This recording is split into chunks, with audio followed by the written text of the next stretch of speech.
سال 137 پس از میلاد مسیح برابر با 890 سال پس از تأسیس روم.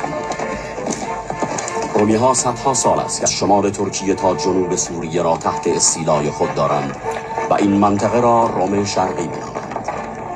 رومی ها خود را متمدن ترین مردم عصر خویش تصور می‌کنند، اما در حقیقت باید عصر سلطه آنان را از طرفی عصر توسعه معماری، شهرسازی و مدنیت نامید و از طرفی دوران سقوط ارزش‌های انسانی و عصر توحش و بربریت. فیلادلفیا یکی از ایالات روم شرقی است که امروز آن را عمان پایتخت کشور اردن می‌نامند.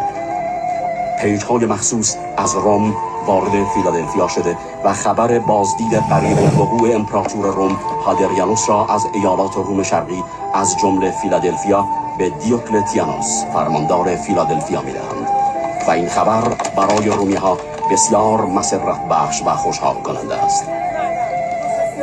دیوکلتیانوس یا به قول مردم بومی منطقه دقیانوس فرماندار مقتدر و قسی القلبی است که بویی از ترحم نبرده است.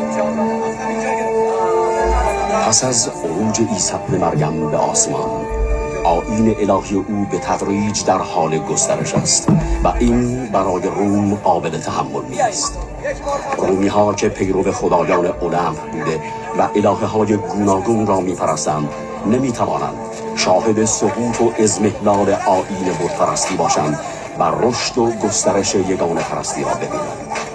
از این رو به شدت با پیروان آیین جدید مبارزه کرده آنان را آزار و شکنجه می کنند.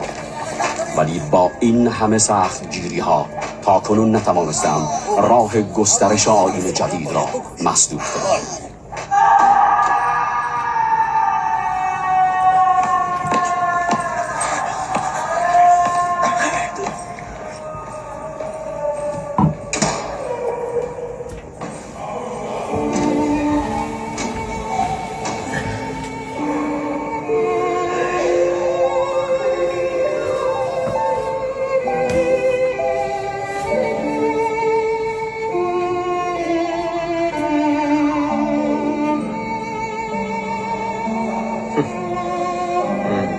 بنگر پلوتون، برای تو این آخرین طلوع است.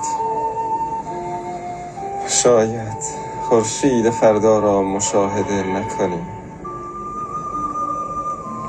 امروز رخت سفر خواهی بست.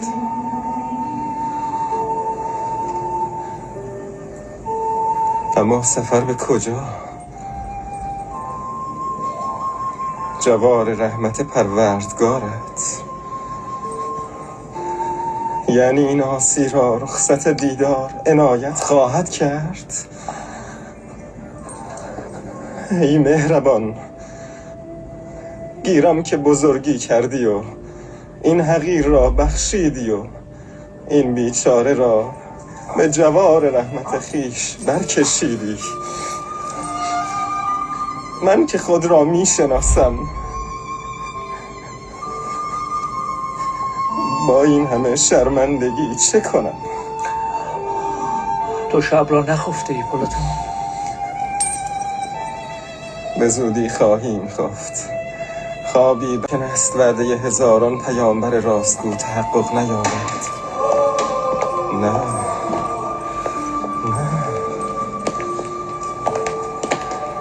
پلوتونیوس سانکتوس، برخیز. در را باز کن.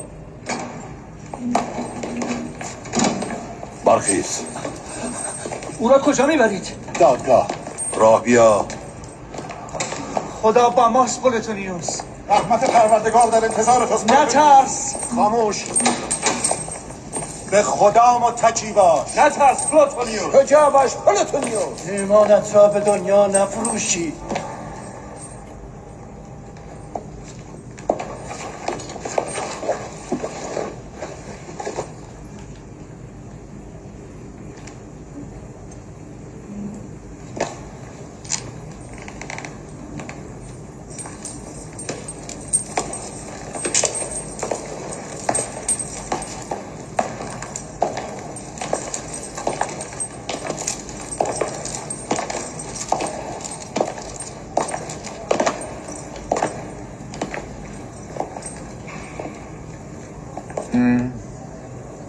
پلوتونیوس ساینتوس. ملیت رومی. اهل همین شهر، فیلادلفیا. اتهام را بخوان.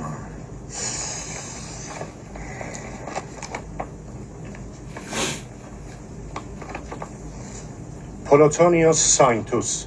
اتهامات وارد این که او به جای سجده و تعظیم در برابر مجسمه های خدایان و تندیس مقدس امپراتور هادریانوس، مجسمه امپراتور را شکسته و پس از دستگیری نه تنها توبه نکرده، بلکه خدایان پر افتخار روم و همچنین جوپیتر قادر والا را انکار کرده و به دین گازران و غلامان، یعنی به دین مسیح در آمده است.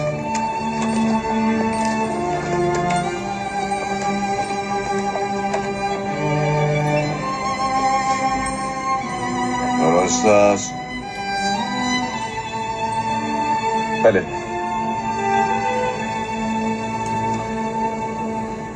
مجازات تو مرگ است، اما بدترین مرگ ها یعنی سوختن در آتش.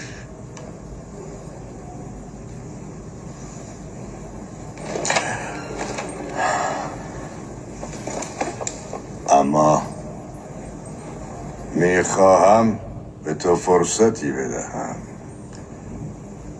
شنیدم بزرگ شما فردی است به نام ادونیا. اگر جای او را نشان دهی در مجازاتت تخفیف داده خواهد شد.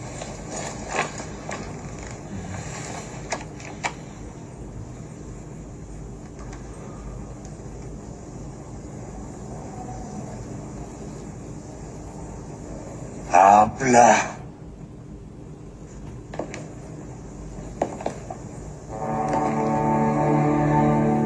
این دادگاه پلوتونیوس ساینتوس را به جرم شکستن تندیس امپراتور و پرستیدن خدای بیگانه و ایجاد آشوب در بین بندگان امپراتور هادریانوس به مرگ محکوم می‌کند.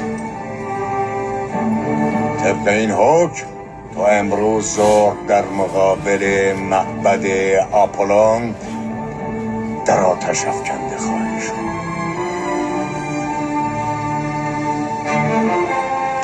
ببریدش.